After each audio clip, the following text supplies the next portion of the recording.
नमस्कार, मैं केशव राय, विश्व हिंदी अकादमी का अध्यक्ष।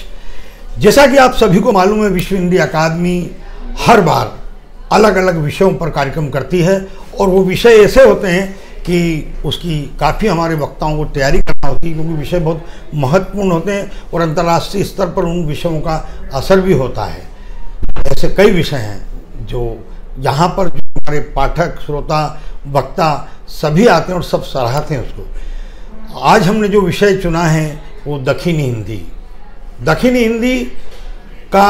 दक्षिणी का कई फिल्मों में बहुत अच्छा उपयोग हुआ है। और जैसे मैंने आज एक गाना डाला था देश प्रेमी में, अमिताभ बच्चन पर वो गाना पिक्चराइज हुआ था और किशोर कुमार जी ने गाया था।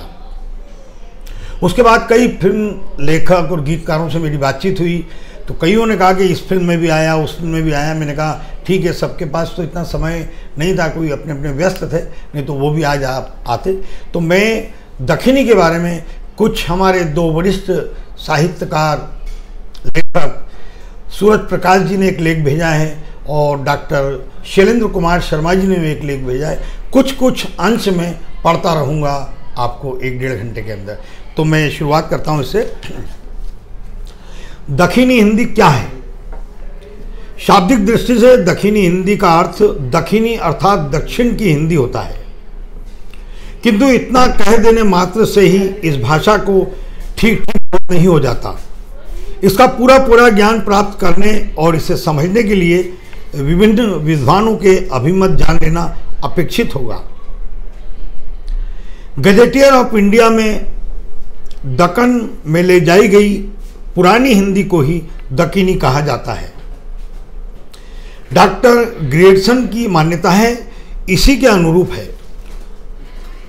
वे भी दक्षिणी को हिंदुस्तानी का वो रूप मानते हैं जिसका प्रयोग दक्षिण डेक्कन में रहने वाले मुसलमान लोग करते हैं। डॉक्टर उदय नारायण तिवारी ने दक्षिणी संबंधी इसी स्वर को और पुष्टता प्रदान करते हुए लिखा कि दक्षिणी हिंदी दक्षिण में ले जाई गई दिल्ली की बोली है, जो बाद में अपने साहित्यिक रूप में दिल्ली में आकर फिर प्रतिष्ठित हुई। विद्वानों की मान्यताओं के आधार पर दक्षिणी का उत्तर से ले जाया जाना तथा पुनः उसके द्वारा उत्तर की भाषाओं को व्यवहारिक और आदर्श रूप निर्धारित करने में सहायता प्रदान करना आदि बातें निश्चित हो चुकी हैं। दक्षिणी हिंदी की कुछ प्रमुख विशेषताएं। कुछ भाषाओं की लोकप्रियता का कारण उनका सामान्य आकर्षण है। दक्षिणी हिंदी नवनिर्मित भाषा थी, फिर भी 4-5 शताब्दियों तक वो सामान्य बोलचाल की तथा साहित्य की भाषा मानी जाती रही। उसके लोक तथा शिष्ट दोनों साहित्य पर्याप्त समृद्ध हैं। यह दक्षिण में बड़ी ही लोकप्रिय भाषा रही। उसकी इस लोकप्रियता के प्रमुख कारण निम्नलिखित हैं। सामान्य आकर्षण। दक्षिणी हिंदी मुसलमान शासक वर्ग की भाषा थी और इसका प्रयोग स्वयं सुल्तान तथा दरबारी कभी भी करते थे। अतः राज्य व्यवस्था के लिए इसका विशेष महत्व था। दक्षिणी के विशेष जानकार एवं कवि को राज्याश्रय अथवा राजकीय सहायता प्राप्त होती थी। अतः जनता में इसकी पढ़ने की विशेषता रुचि उत्पन्न हुई। राजदरबार में प्रवेश के उद्देश्य प्रायः इसकी ओर लोग आकर्षित हुए होंगे। यही कारण है कि दक्षिणी की विभिन्न मुस्लिम तथा अमुस्लिम रियायतों में इसका सामान्य प्रचार हो गया। इसमें किसी भी अन्य भाषा के शब्दों को अपना लेने की अद्भुत क्षमता थी। अतः अन्य भाषाभाषी लोग साधारण परिवर्तन में दक्षिणी का निर्माण कर लेते थे। इस प्रकार इसको सीखने में उनको किसी भी प्रकार की कोई कठिनाई नहीं हुई।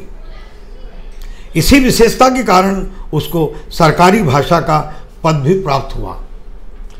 डॉक्टर शीतकंठ मिश्र के शब्दों में दक्षिणी हिंदी में बड़ी मिठास, बड़ा प्रभाव तथा घरेलूपन है।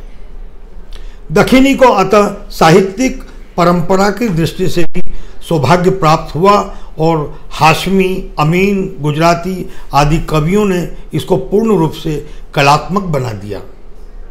शायर उमर के बाद से वो बिल्कुल उर्दू ही बन गई। भाषा वैज्ञानिक विशेषताएं। दक्षिणी की भाषा वैज्ञानिकता अथवा रचना विधि पर विभिन्न विद्वानों ने विचार किया है। सर्वप्रथम डॉक्टर मोहिउद्दीन कादरी जोर ने हिंदुस्तानी लिसानियत लिखकर इस पर प्रकाश डाला। इंग्लैंड में उनके डॉक्टरेट का यह प्रबंध था। इस दृष्टि से इसका विशेष महत्व है क्योंकि इसके द्वारा दक्षिणी हिंदी का परिचय पश्चिमी विद्वानों एवं संस्थाओं को हुआ था। इसके बाद डॉक्टर बाबूराम सक्सेना ने दक्षिणी हिंदी लिखकर इसका भाषा शास्त्रीय विवेचन किया। अब इसके उद्भव एवं विकास पर डॉक्टर श्री राम शर्मा का प्रबंध दक्षिणी हिंदी का उद्भव और विकास प्रकाशित हो गया है और इसका उपयोग कई लेखकों ने भी किया है। इसमें इसके उच्चारण, शब्द समूह, संज्ञा रूप, सर्वनामों, विशेषणों, क्रियाओं, अव्यय आदि अंगों पर वैज्ञानिक विचार किया गया है। उसके स्वरों, व्यंजनों के उच्चारण संबंधी नियमों पर भी विचार हुआ है। इस प्रसंग में अन्य भाषाओं की ध्वनि से तुलना आदि भी की गई है। ऐसी स्थिति में इस पर विचार करना अप्रासंगिक होगा। अब हमारे पांडे साहब को मैं आमंत्रित करूंगा, वरिष्ठ लेखक और पत्रकार दिल्ली से आए हैं। आइए सर, आपको।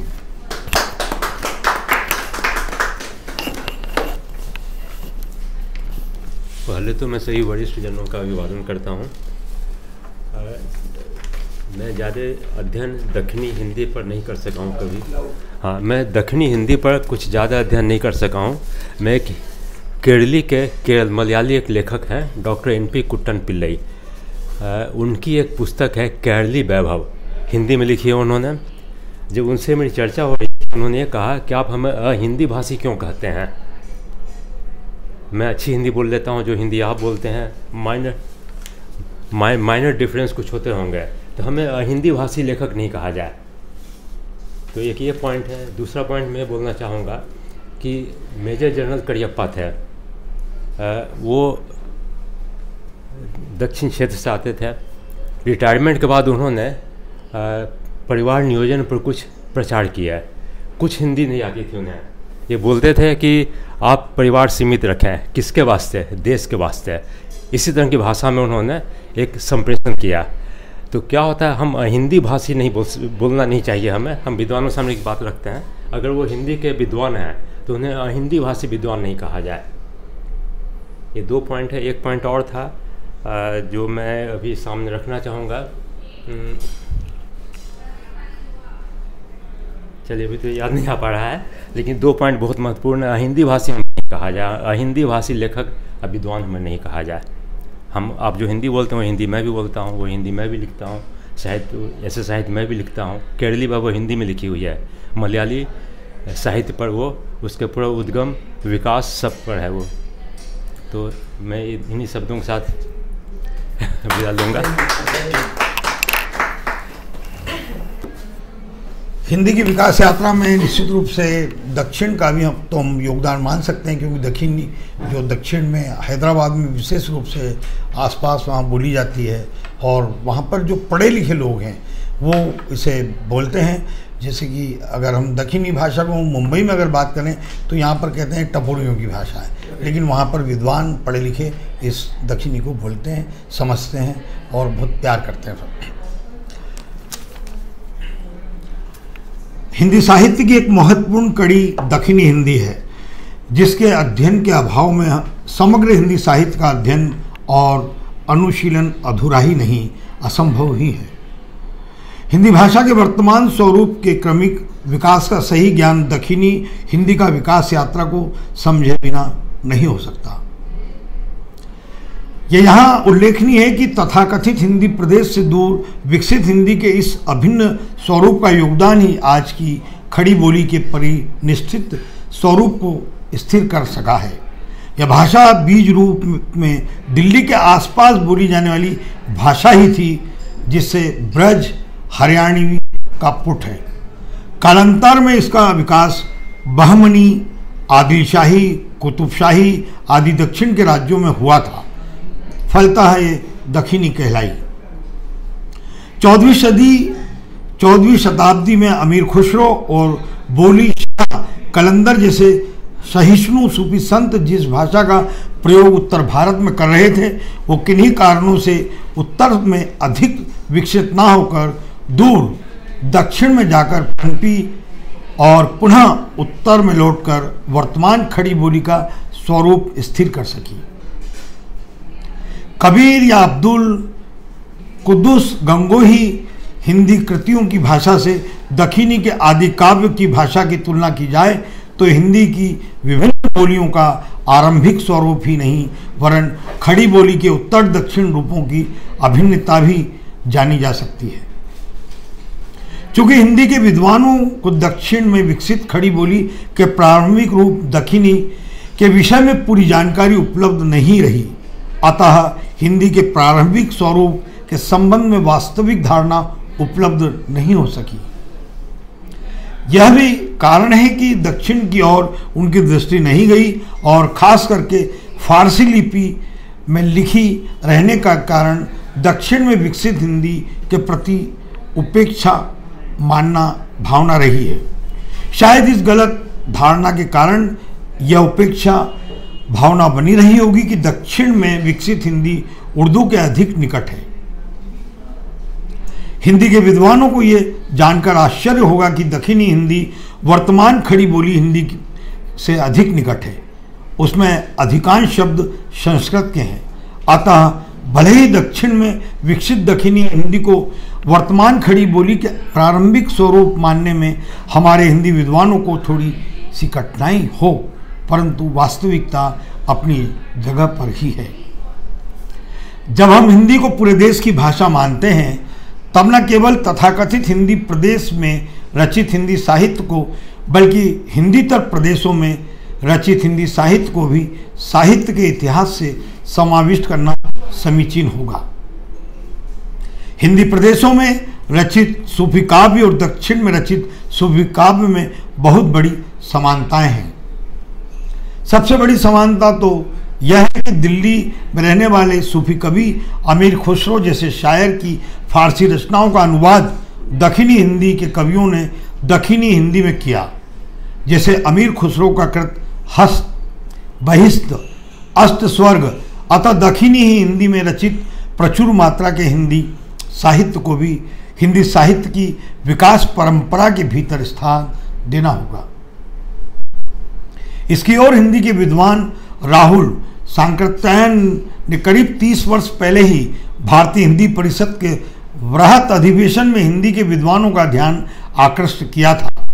हिंदी के अखिल भारतीय रूप की ओर हिंदी में सामरिक संस्कृति की अभिव्यक्ति की क्षमता की बात जब हम करते हैं तब दक्षिणी में रचित हिंदी साहित्य के प्रति चूंकि वह सूफी मुसलमान संतों का सृजन है, उपेक्षा भाव नहीं दिखा सकते।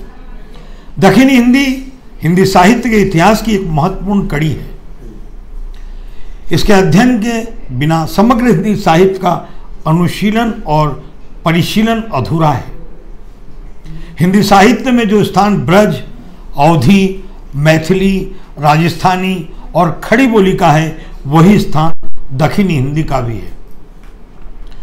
ख्वाजा बंदा नवाज मैसू दराज सन 1322 से 1433 से लेकर 17वीं शताब्दी तक कई सौ कवियों ने अपनी रचनाओं में दक्षिणी हिंदी साहित्य को समृद्ध किया है, जो अंततः हिंदी साहित्य का ही अभिन्न अंग है। यद्यपि इस भाषा का समस्त साहित्य अरबी फारसी लिपि में ही लिखा गया था और इसके प्रायः सभी लेखक और कवि इस्लाम और सूफी मत के अनुयायी हैं, परंतु इसका साहित्य भारतीय परंपराओं से ओतप्रोत है जो भाषा के धर्मनिरपेक्ष और राष्ट्रीय स्वरूप को उजागर करता है। दक्षिणी के लेखकों ने हिंदी में अरबी और फारसी के शब्दों और शैलियों को समोया है, ना कि अरबी और फारसी में हिंदी के शब्दों को, और संभवतः इसीलिए उन्होंने अपनी इस भाषा को हिंदी कहा है। हिंदी तो जमाच है हमारी कहने न लघम कुंभारी। आज दक्षिणी हिंदी का अपार साहित्य अछूता पड़ा है। आवश्यकता इस बात की है कि दक्षिणी के इस साहित्य को प्रकाश में लाया जाए। हिंदी साहित्य के अध्येता जहाँ मैथिली के विद्यापति, ब्रज के सुर और बिहारी, अवधी के जायसी और तुलसी, राजस्थानी के वेली किशन, रुक्मणी री के रचिता पृथ्वीराज राठौर का अध्ययन आवश्यक समझते हैं, वहाँ दक्षिणी के मुल्ला वजही, गवासी और इब्ने निशाती को उसका अपेक्षित स्थान क्यों नहीं देते। यह साहित्य मनीषियों के सामने एक चुनौती है। उत्तर भारत और दक्षिणी हिंदी के प्रेमाख्यान का काव्य की दृष्टि से तुलनात्मक अध्ययन किया जाना बहुत आवश्यक है। इसी किसी भी सूरत में नज़रअंदाज नहीं किया जाना चाहिए। तो ये जो लेख हैं, इसी प्रकार से मैं अगली बार सूरज प्रकाश जी का भी जो लेख आया है वो भी आपके सामने पढ़ूंगा।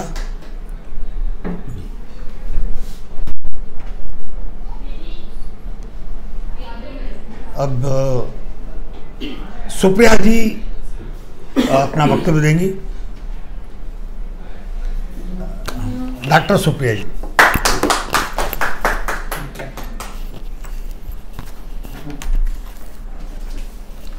कट करके इनका कट कर दिया, अब इनका करना।